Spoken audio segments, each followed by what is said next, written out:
कक्षा 10 के मेरे प्यारे विद्यार्थियों, बहुत बहुत स्वागत है आप लोगों का आज के इस नए विषय के साथ। देखिए, कक्षा 10 विषय हिंदी भाषा पाठ पद परिचय भाग 1। मेरे प्यारे विद्यार्थियों, इसके पहले थोड़ा सा पूर्वावलोकन हम लोग करते हैं कि हम लोग कहाँ तक की यात्रा कर चुके हैं। तो सबसे पहले हम लोग देखते हैं कि यात्रा के पड़ाव में सबसे पहले हम क्रिया पर बात किए, हम लोगों ने वाक्य भेद पर बात किया जो रचना के आधार पर आपको पढ़ाया गया क्लास 10th के लिए। अर्थ के आधार पर आप 9th में पढ़ चुके हैं, वो आपके 10th के कोर्स में नहीं है। तो उसके बाद रचना के आधार पर वाक्य भेद के 4 वीडियो लगातार आपने उसको देखा, वाच्य भी देखा, वाच्य पाठ को भी पढ़ाया गया। वाच्य पर भी 2 वीडियो आपके पास उपलब्ध हो चुका है। तो उसमें भी आपने देखा कि कैसे कर्तृवाच्य, कर्मवाच्य और भाववाच्य पर हम लोगों ने विस्तृत चर्चा किया। उसको बदलना कैसे, पहचानना कैसे है, सारी चीज़ों को आपने समझा। रचना के आधार पर वाक्य भेद में 3 भेद आप देखें, सरल वाक्य, संयुक्त वाक्य और मिश्रित वाक्य। मिश्रित वाक्य में आपने उपवाक्यों को देखा, संज्ञा उपवाक्य, विशेषण उपवाक्य, क्रिया विशेषण उपवाक्य, बाद में क्रिया विशेषण उपवाक्यों के भी 8 भेदों पर आपने चर्चा किया। आज यहाँ पर भी कुछ चर्चाएं हम लोग करेंगे। तो मेरे प्यारे विद्यार्थियों, एक नया पड़ाव, एक नई यात्रा, एक नया लक्ष्य और एक नए उद्देश्य के साथ हम लोग यहाँ आज आपके क्लास को संचालित करना चाहते हैं। आप देख रहे पाठ का नाम है पद परिचय। पद परिचय अपने आप में आपको छोटा सा लेसन का नाम दिख रहा होगा मेरे प्यारे विद्यार्थियों, लेकिन पद परिचय अपने आप में बहुत विस्तृत क्षेत्र को लेकर चलता है। आइए थोड़ी से धीरे धीरे एक एक कदम आगे बढ़ाते हुए हम लोग देखते हैं कि किस तरह से पद परिचय पाठ को पढ़ा जा सकता है, समझा जा सकता है और इसकी सरलतम व्याख्या, सरलतम यात्रा कैसे की जा सकती है। आप देख सकते हैं पद परिचय के दौरान सबसे पहले हम बात करते हैं शब्द की। शब्द क्या है, जैसा कि आप पढ़ चुके, एक बार फिर से यहां देखेंगे। वर्णों के सार्थक समूह, निरर्थक समूह की चर्चा नहीं। हमने आपसे पहले ही कहा, निरर्थक व्यक्तियों की जैसे निरर्थक व्यक्तियों को कोई महत्व नहीं है समाज में, उसी तरह निरर्थक शब्दों को व्याकरण में स्थान नहीं दिया जाता है। मेरे प्यारे विद्यार्थियों, आप देख रहे वर्णों के सार्थक समूह द्वारा निर्मित भाषा की अर्थवान तथा स्वतंत्र इकाई जिसका अपना अर्थ होता है, शब्द कहते हैं। मेरे प्यारे विद्यार्थियों, अति सुंदर शब्द की परिभाषा आप देख सकते हैं, कैसे सुंदर शब्दों में इसको पिरोया गया है। आप इसको फिर से एक बार सुनेंगे मेरे साथ। वर्णों के सार्थक समूह द्वारा निर्मित भाषा की अर्थवान तथा स्वतंत्र इकाई जिसका अपना अर्थ होता है, शब्द कहलाते हैं। अगला क्या है, पद। पद क्या है, वाक्य में प्रयुक्त शब्द ही पद कहलाते हैं। जैसे हमने एक शब्द कहा पानी, एक शब्द कहा विद्यालय, एक शब्द कहा लड़का, कुछ भी ऐसा शब्द, तो अब आप समझिए कि ये पद कब बनेगा, वो लड़का पद कब कहा जाएगा कि ये पद है, वो शब्द है, क्योंकि वो क्या है, स, ब, द और ये छोटा की मात्राओं, इन सबका समूह मिलाकर शब्द हो रहा है। अर्थवान शब्द है, शब्द का, लड़के का मतलब कुछ होता है, इसलिए वो शब्द है क्योंकि उसका अपना अर्थ होता है। अब ये लड़का, अगर आप कहते हैं कि लड़का विद्यालय जाता है, तो ये शब्द, ये जो लड़का शब्द है, जो अकेला था, एलान था, तब तक वो शब्द था, लेकिन जब इसको आपने वाक्य में पिरो दिया तो ये क्या हो गया, ये पद बन गया। आशा करता हूं आप समझ रहे होंगे कि पद और शब्द में अंतर क्या है। शब्द स्वतंत्र इकाई है, किसकी, भाषा की अर्थवान स्वतंत्र इकाई है। इन्हीं शब्दों को, जैसे लड़का, पानी, गिलास, किताब, पुस्तक, मेज, व्यक्ति, कुछ भी है, ये शब्द हैं। अब इनको आप प्रयोग कर लेंगे वाक्यों में कि लड़का विद्यालय जाता है, हमें 1 गिलास पानी चाहिए, इस तरह से। तो ये जो वाक्यों में ये शब्द जब प्रयुक्त होते हैं, इन्हें जो है पद कहते हैं। अब इसके नीचे एक कदम और आते हैं कि पद परिचय, जो हमारा पाठ है, हमारे पाठ का नाम है, क्या है पद परिचय, किसे कहते हैं पद परिचय। पद परिचय का मतलब क्या होता है, पद परिचय में क्या हमें पढ़ना है, पद परिचय में हमें क्या जानना है और क्यों जानना है, अगर हम जानेंगे तो हमें लाभ क्या है, इन सब बातों की चर्चा आप देखेंगे। पद परिचय क्या कहता है कि वाक्य में आए पदों का जब आप उन शब्दों को आपने वाक्य में प्रयोग किया, वाक्य में वो आए तो पद हो गए। तो इन्होंने कहा कि वाक्य में आए पदों का विस्तृत व्याकरणिक परिचय, विस्तृत व्याकरणिक परिचय, वाक्य में आए पदों का विस्तृत व्याकरणिक परिचय प्रस्तुत करना ही पद कहलाता है। कोई शब्द आया, लड़का आया, लड़का को अब आपको ने कहा कि कोई विद्यालय, कोई शब्द आया और उस पर वो आपने देखा कि वो संज्ञा है, सर्वनाम है, पुल्लिंग है, स्त्रीलिंग है, एक वचन है, बहुवचन है। इस तरह की चर्चाएं जब आप बताएंगे, उसका एक विस्तृत परिचय देंगे तो वो पद परिचय कहलाएगा। थोड़ा सा आपके लिए विशेष है। विशेष क्या है, क्या विशेष है आपके लिए, आप देखिए यहाँ कह रहे हैं विशेष, कुछ विशेष है आपके लिए, आप ध्यान से सुनिए।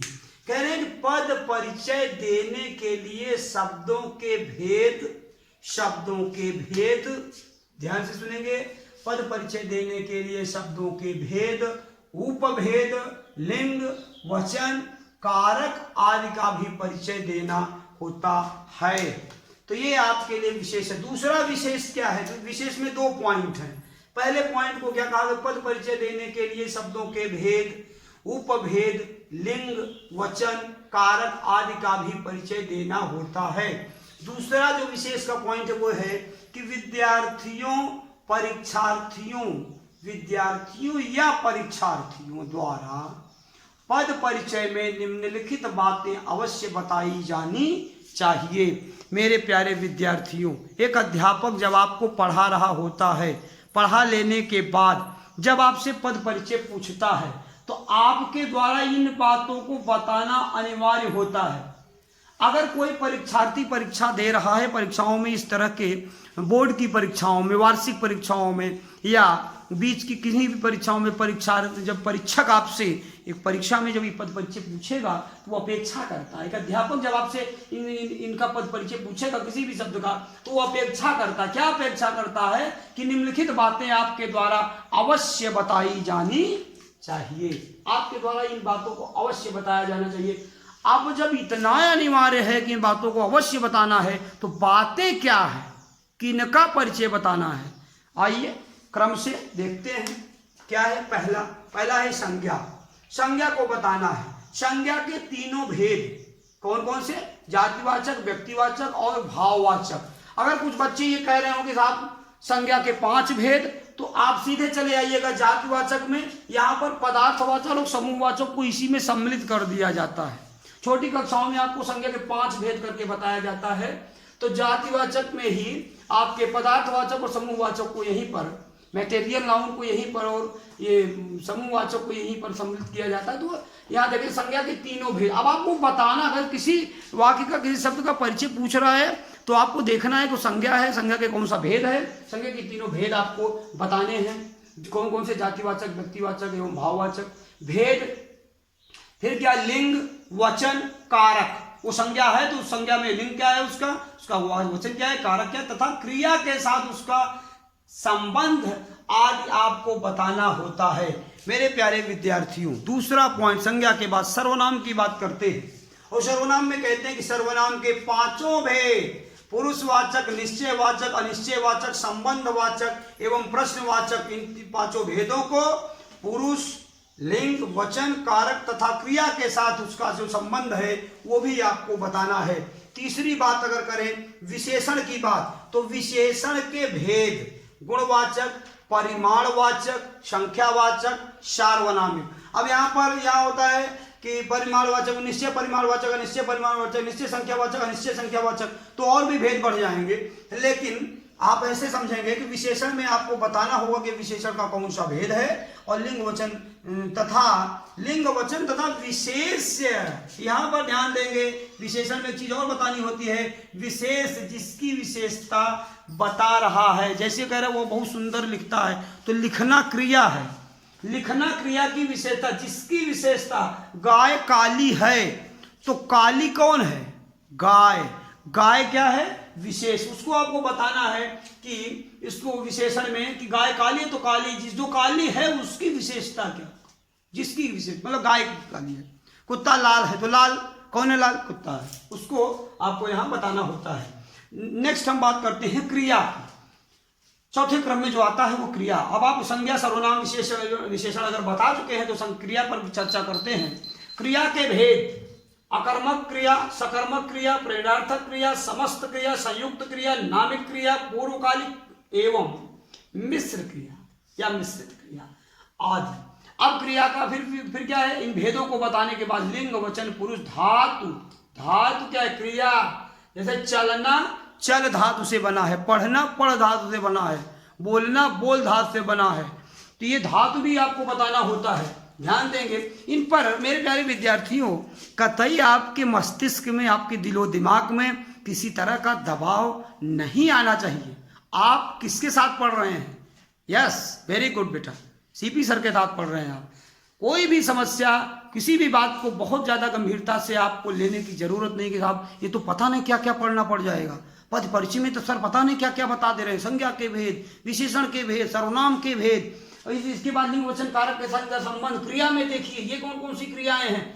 बिल्कुल आपको एक एक कदम चलना है और मजबूती के साथ रखना है। जो कदम आगे बढ़ जाए फिर उसको पीछे नहीं लेना है। मेरे प्यारे विद्यार्थियों, हौसला अपना कायम रखिए। एक एक कदम हम देखिए, कितनी सरलता से इन बातों को देखेंगे। क्या आप पिछले पीछे जाइए, आपको देखिए, क्या आपको सरल वाक्य, संयुक्त वाक्य और मिश्र वाक्य समझ में नहीं आया? क्या आप सरल को संयुक्त नहीं बना पा रहे हैं? क्या आप संयुक्त को मिश्र नहीं बना पा रहे हैं? क्या आप विशेषण के भेदों को नहीं बता पा रहे हैं? क्या आप कर्तृवाच, कर्मवाच, भाववाच को नहीं पहचान पा रहे हैं? पहचान पा रहे हैं, कर पा रहे हैं। इसी तरह से इस पाठ को भी करेंगे, बहुत सरलता से होगा सब काम। आप देखिए, विशेषण क्रिया के बाद हम क्रिया विशेषण की बात करते हैं। भेद: रीतिवाचक, स्थानवाचक, कालवाचक, परिमाणवाचक। यहाँ पर हमने क्रिया विशेषण के केवल 4 भेदों की ही चर्चा किया, जबकि आप जानते हैं और मैं भी जानता हूं कि क्रिया विशेषण के कितने भेद हैं? 8 भेद हैं। सबसे अंतिम वीडियो, इसके पहले वाला वीडियो जो गया है वो यही गया है कि विशेषण, क्रिया विशेषण के 8 उपभेदों की चर्चा हमने किया। तो यहाँ हमने 4 की चर्चा की, 4 और भी हैं। तो आदि इसीलिए शब्द लगा हुआ है कि क्रिया विशेषण के इन भेदों को बताना है। फिर क्या? क्रिया का उल्लेख करना है जिसकी विशेषता बता रहा है।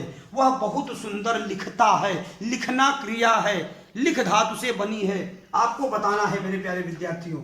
समुच्चय बोधक भी बताना है। भेद: समानाधिकरण समुच्चय बोधक है या व्यधिकरण समुच्चय बोधक है।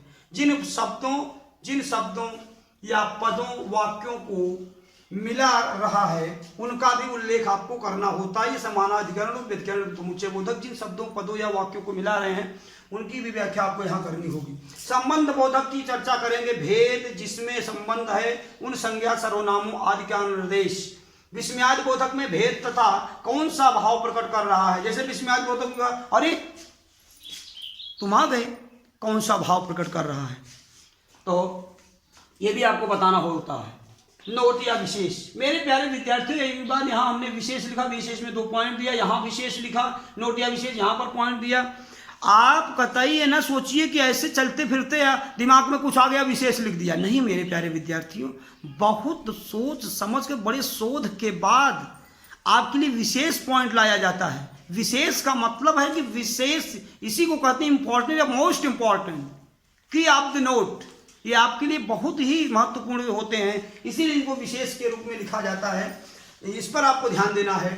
इन बातों पर आपने, विशेष में क्या लिखा हुआ है कि पद परिचय से पूर्व सभी पदों का संक्षिप्त परिचय अपेक्षित है, आवश्यक है, जरूरी है। फिर से ध्यान से देखेंगे। पद परिचय से पहले, पूर्व माने पहले, सभी पदों का संक्षिप्त पद परिचय, संक्षिप्त परिचय क्या करना है? अपेक्षित है। मतलब ये जो पद हैं, पद परिचय पाठ को शुरू कर रहे हैं हम लोग, शुरू हो गए हैं, यात्रा हमारी चालू है पद परिचय की। लेकिन डायरेक्ट हम किसी वाक्य को यहाँ लिख दें और उसको पद अंडरलाइन कर दें कि लड़का विद्यालय जाता, विद्यालय एक पद है, पद का आप परिचय दीजिए, ये कौन सी बात है? अरे पहले समझना तो पड़ेगा ना हम लोग आपको। अब देखिए यही बात यहाँ विशेष में कह रहा है कि पद परिचय की बात डायरेक्ट करने से पहले, शुरू करने से पहले इन सभी पदों के बारे में, इन सभी पदों का संक्षिप्त परिचय देना अपेक्षित है, मतलब आवश्यक है। अब हम समझेंगे, संज्ञा को समझेंगे, सर्वनाम को समझेंगे, विशेषण समझेंगे, क्रिया समझेंगे, क्रिया विशेषण समझेंगे, समुच्चय बोधक समझेंगे, संबंध बोधक, विस्मयादि बोधक। हमने आपसे कहा था कि हम एक एक पॉइंट की व्याख्या आपसे करेंगे और आप समझदारी के साथ, बुद्धिमानी के साथ परिश्रम के साथ, मेहनत के साथ इनको समझेंगे और लिखेंगे, नोट कॉपी में लिखेंगे। सबसे पहले तो आप अपना गृह कार्य देख लीजिए, अभ्यास कार्य। शब्द, पद एवं पद परिचय को लिखकर याद करें। शब्द, पद एवं पद परिचय। देखिए, शब्द, पद एवं पद परिचय, इन तीनों की व्याख्या, तीनों के परिभाषा समझो या मतलब समझो, आप इसको लिखकर आपको याद करना है, लिखकर याद करना है। फिर क्या करना है, बताए गए व्याकरणिक बिंदुओं, ये जो बिंदु बताए गए हैं, संज्ञा, सर्वनाम, विशेषण, क्रिया, क्रिया विशेषण, समुच्चय बोधक, संबंध बोधक, विस्मयाद बोधक, बताए गए व्याकरणिक बिंदुओं के भेद उपभेदों को लिखकर याद करें। मेरे प्यारे विद्यार्थियों, आप अपनी नोट कॉपी में नया पाठ का नाम, पद परिचय डालकर इन सभी बिंदुओं को, पढ़ाए गए पूरे इस अध्ययन सामग्री को आप अपनी अभ्यास पुस्तिका में लिखेंगे, याद करेंगे। इसके आगे के वीडियो से, कल से या अगला वीडियो जब आपको प्राप्त होगा, तो हम संज्ञा से चर्चा शुरू करेंगे कि संज्ञा, यद्यपि आप जानते हैं क्लास 10th में पद परिचय इसीलिए दिया गया है, अपेक्षित है आपसे कि क्लास 10th का विद्यार्थी, कक्षा 10 का विद्यार्थी, सीबीएसई बोर्ड का कोर्स ए का विद्यार्थी क्लास 10th का इन पदों को जानता है। डायरेक्ट अगर शुरू कर दे तब भी आप जान सकते हैं, लेकिन धीरे धीरे आपकी यात्रा शुरू होगी और आप इसमें कंफ्यूजन ना रह जाए, कोई डिस्टर्बेंस ना हो। इसलिए एक बार फिर से हम आपको इन 8 बिंदुओं को एक बार फिर से विस्तृत समझाएंगे, पढ़ाएंगे। धीरे धीरे एक वीडियो आपके पास पहुंचता रहेगा। ये पद परिचय का भाग 1 है, फर्स्ट पार्ट है। अभी हो सकता है जो 2, 4, 5, 6 पार्ट जाएं। आपको बिल्कुल घबराने की जरूरत नहीं है। आप धीरे धीरे जितने जितने मैटर आपको मिलते रहें, डेली की डेली आप उनको लिखते रहिए, याद करते रहिए, अभ्यास करते रहिए। और मिलते हैं अगले वीडियो में। अभी के लिए इतना ही, और तब तक फिर से आप लोग मेहनत करते रहिए। मिलते हैं अगले वीडियो में।